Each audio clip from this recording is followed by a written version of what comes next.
All right, let's dive into a really fascinating social justice puzzle from thousands of years ago.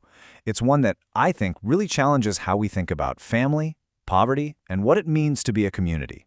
So if you've ever read the Old Testament, you've seen this, right? All these commands to protect these three specific groups: widows, orphans, and resident aliens.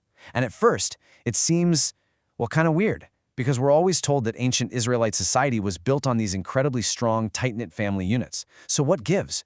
Why did these three groups need special protection if there was such a powerful safety net already in place? Okay, so to even begin to crack this puzzle, we have to do something really important. We've got to completely throw out our modern picture of what a family is and try to see it through their eyes. You know, when we hear the word family, we immediately picture the nuclear family, parents and their kids. But that wasn't the norm back then. The ancient Hebrew family was what we might call a molecular family. Just picture a bustling three-generation household. You've got grandparents, parents, and children all living and working together under one roof. And what that does is create this unbelievably tight social fabric. One scholar actually compares it to a wedding ring quilt, where every single family unit in a village was woven together with aunts, uncles, and cousins. Everybody was connected. So a problem for one person really was a problem for the whole community, which, just makes our puzzle even harder, right? Okay, so we've established this super strong safety net. So let's start digging into our first clue and take a closer look at the widow. I mean, in English, this is a no-brainer.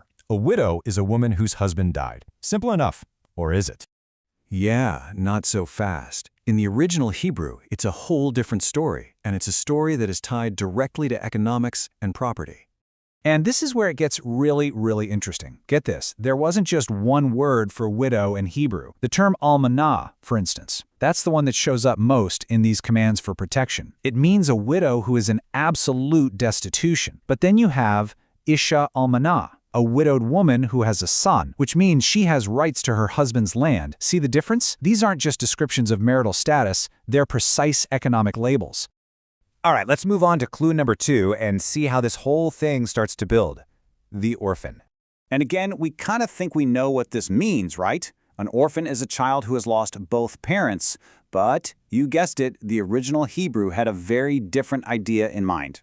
And this is a huge piece of the puzzle.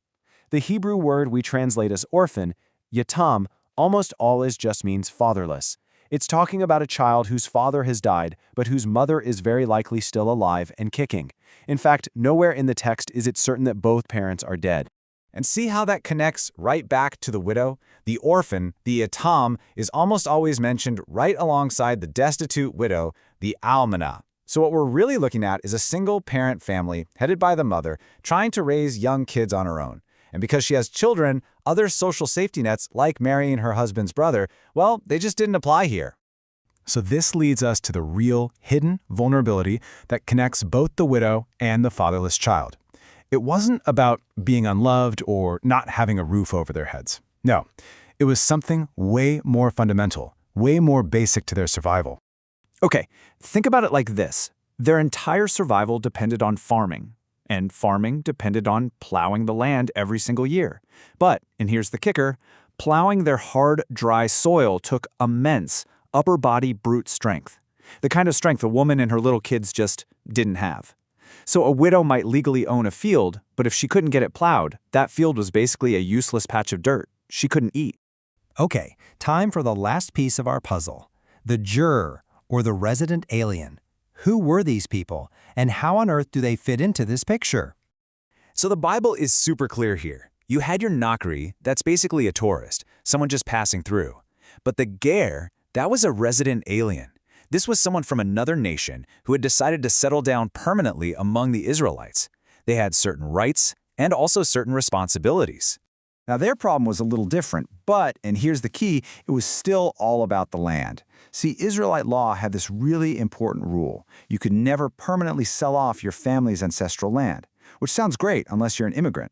It meant that a ger, a resident alien, could never actually buy the primary means of production. So they had to scrape by as hired hands, totally dependent on wages, and incredibly vulnerable if that work ever dried up. They had no farm to fall back on.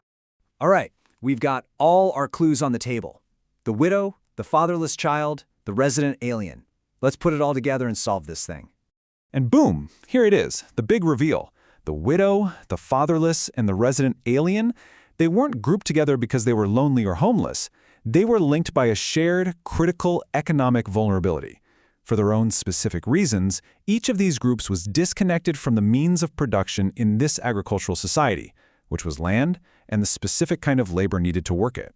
They were basically economic outliers. They were on the outside looking in, not because they lacked family, but because they couldn't participate in the fundamental economic system that kept everybody else alive, working your own ancestral land to provide for yourself.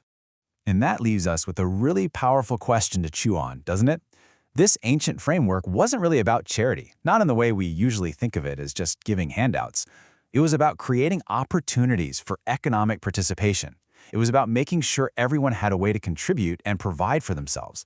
And that gives us a powerful new lens for thinking about what it truly means to build a just and equitable society, even today.